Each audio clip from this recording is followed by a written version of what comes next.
Si vous ne voulez pas que le Barça domine le football sur les 5 prochaines années, mais vous avez intérêt à annuler ce transfert, ne nous laissez jamais faire ça. Attendez, bougez pas, je vous explique.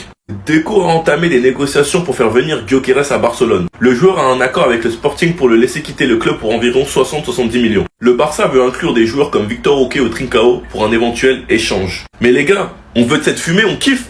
Mais je vous conseille de jamais nous laisser faire ça. Le Paris Saint-Germain qui aime bien aller chercher les mêmes joueurs que nous. Allez mettre plus, vous avez pas de neuf. Gonzalo Ramos il est blessé et il a toujours pas confirmé. Kolo Muani vous l'utilisez jamais. Vous jouez avec un faux neuf actuellement. Donc je conseille aux autres clubs de vraiment nous empêcher de prendre ce joueur. Gyökeres sous Flick, il est déjà à plus de 16 buts cette saison. Voici l'attaque du Barça. 17 buts, 11 buts, 6 buts. Lewandowski il lui reste une saison. Mais je crois que s'il joue tel nombre de matchs, il aura une saison supplémentaire. Donc ce serait parfait pour que Gyökeres s'adapte, accompagné de Robert. Quand tu sais qu'au milieu de terrain, on n'a pas besoin de recruter, on est très bien fourni et qu'en plus Bernal arrive la saison prochaine parce qu'il s'était fait les croisés. En attaque, ça va, parce que je prends en compte qu'Ansu Fati va revenir en forme. Défenseur central, on est bien fourni. Latéral gauche, on a que Baldé. Et à droite, on a Koundé, Hector Ford, ça va. Donc en vrai, ce qu'il nous faut, c'est un latéral gauche, un gardien, un neuf et un ailier. Et si Gyökeres vient au Barça, les gars, mais vous êtes morts. Sinon, vous les gars, vous en pensez quoi? Un neuf, ça c'est un personne, on s'ennuie. Je voulais parler du père de Lamine Yamal, mais je viens de voir cette stat de fou, en fait, parce que on est obligé de le comparer avec les plus grands, en fait. Lamine Yamal, sur sa deuxième saison professionnelle, en une année civile, il a autant de passes décisives que CR7. Son record all-time en 2014. Vous venez me parler d'un talent surcoté. Sérieusement. Bref, on voit tous que Lamine Yamal et son daron ils sont en train de manger la vie.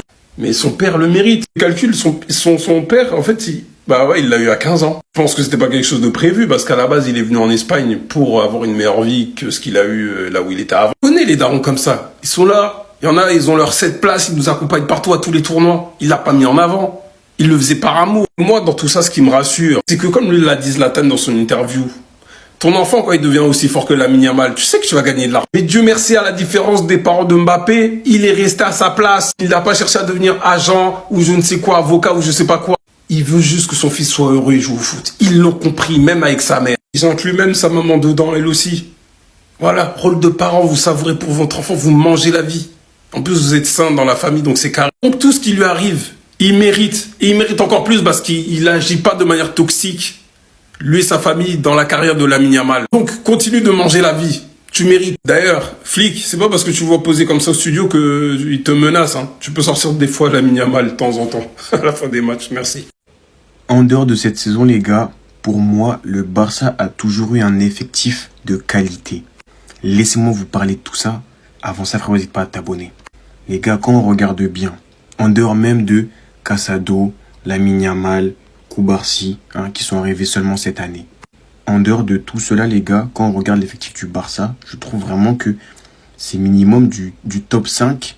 Allez, on va être gentil, top 10 Europe. Et pour moi, les gars, c'est top 5 et on n'est pas 5e.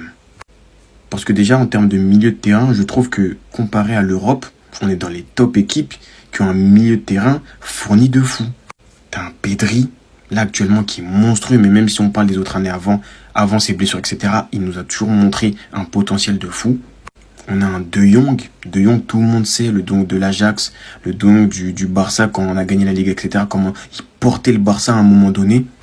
On a un Gavi, qu'on a bien vu la saison dernière avant sa blessure, qui était exceptionnel, que ce soit avec le Barça ou l'Espagne. Tu rajoutes à ça Olmo, le magicien de Leipzig, un créateur, finisseur, inventeur. C'est une dinguerie, les gars. Tu rajoutes maintenant à ça Casado, Bernal, Fermin Lopez. C'est une dinguerie, les gars. Et je vous parle même pas de l'attaque. Là, maintenant, quand tu vois Rafinha, qui depuis la saison dernière est en train de péter, de montrer un niveau qu'on n'aurait pu jamais imaginer. Vraiment, les gars, pour moi, l'effectif du Barça est exceptionnel. Je vous parle même pas de Koundé, qui est trop fort. Bref, dites-moi en commentaire, les gars, si pour vous, Barça est top 5 Europe ou pas, sur son ensemble. Attendez, c'est pas possible. J'ai pas les mots. Comment ça? Comment ça, il s'est reblessé? Regardez sa réaction. Vous voulez qu'il fasse quoi, en fait? Son corps, il suit plus. Ça veut plus. Le mec, il se bat pendant des mois, pendant des années. Avec le plus grand des courages, parce qu'il aime ce sport. Pas comme certains joueurs qui abandonnent rapidement. On a vu Eden Hazard, il a pas duré 2 saisons. Ça fait des années qu'il subit ça. Aujourd'hui, pour ceux qui ont vu son entrée, à peine il est rentré, sombrero et tout, il fait un cauchemar aux joueurs adverses. Il retrouvait petit à petit des sensations. Et là, il ressort sur blessure. Et là, c'est pas qu'une simple blessure. C'est une confirmation de plus qu'il ne peut absolument plus être un élément fiable pour une équipe, pour un projet de football, malheureusement. Il a absolument tout fait pour revenir. Les vrais le reconnaîtront jusqu'au bout. On l'a vu crier, on l'a vu pleurer, on l'a vu s'attacher à tout ça malgré tout. Mais quand ça ne veut plus, ça ne veut plus, les gars. Là, j'ai les larmes aux yeux quand je vous dis ça, parce que c'est l'un de mes joueurs préférés malgré tout. J'aurais tellement voulu assister à une dernière phase, mais dès le premier jour. Le mec, il s'est tellement battu dès le premier jour, il ressort blessé. Vous voulez qu'il fasse quoi?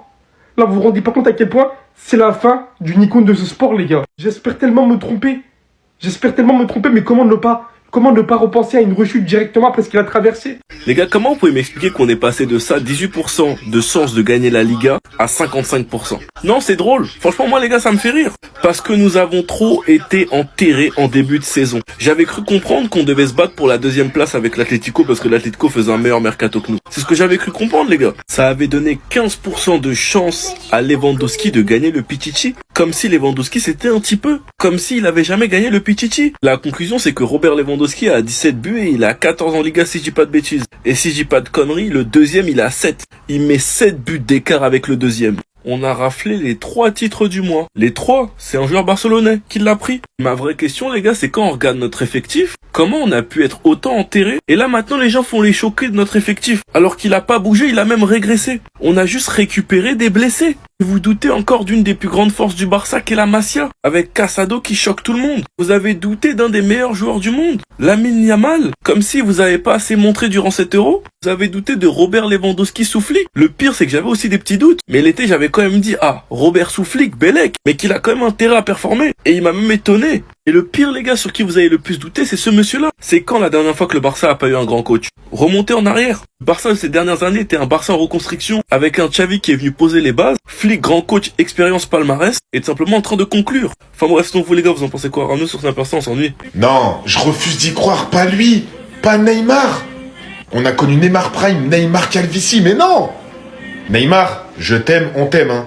Mais frérot, je crois que c'est pas l'heure là. Ça fait déjà 3 ans t'as la calvitie. Je t'invite à y aller. Les gars, c'est une dinguerie quand même les hommes. Hein. C'est une dinguerie comment la calvitie, elle nous frappe. Bon, pour l'instant, alhamdoulilah, pas de calvitie. Mais les gars, regardez-moi ça. Neymar, avant, toutes les meufs, elles étaient sur lui. Toutes les meufs, tu disais, c'est qui le mec que tu trouves beau? Elles disaient Neymar automatiquement. Regarde la calvitie qu'il a, s'il te plaît, regarde-moi ça. On dirait que sa coupe, carrément, elle est derrière. On dirait, regarde, tu caches ici, on dirait que c'est là. Mais là, la vérité, je sais même pas pourquoi il continue de le dégrader. Ça sert à rien, laisse pousser. Fais le projet cheveux longs, en vrai. Là, ça sert à rien, les gars, de faire le dégradé. Regardez-moi le trou, là. Ma parole, on dirait une aire d'autoroute. Ça sert à rien, c'est mort. Le pire, c'est que je me dis, il a été blessé pendant 1 an. T'avais le temps d'aller en Turquie. Ils sont bizarres, quand même, les foot. Non, franchement, je sais pas, moi. Moi, j'aurais la calvitie comme ça, mais je vais direct en Turquie. Cache d'entrée. T'as eu 1 an pour y aller. Pourquoi il va pas, les gars? La clause de Casado n'est que de 100 millions. Les gars, j'ai trop d'informations à vous donner. Juste avant ça, frérot, n'hésite pas à t'abonner. Les gars, on commence avec la clause libératoire de Casado, qui n'est que seulement de 100 millions. Comment un joueur qui a un tel potentiel, qui nous montre de telles qualités, on peut le laisser une clause de 100 millions, les gars? Quand tu vois le marché des milieux de terrain, qui est très cher, la preuve avec des De Bruyne, Rodri, Pedri, Frenkie de Jong. Là, t'as un Casado, un joueur extraordinaire qui n'est qu'au début vraiment de sa progression. Il ne peut pas coûter que 100 millions. Donc, s'il vous plaît, les gars, il faut qu'on augmente sa clause. Laporta, je compte sur toi.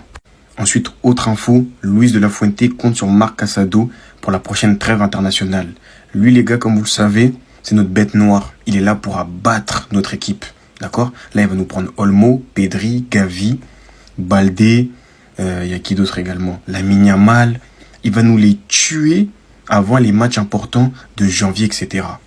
Autre info, les gars, ultra importante et qui montre à quel point Tiflik fait un boulot extraordinaire. Le Barça a pris ses adversaires au pied du hors-jeu 99 fois en 15 matchs. Je crois que c'est une erreur. Peut-être c'est 80, un truc comme ça, mais 99 fois, les gars.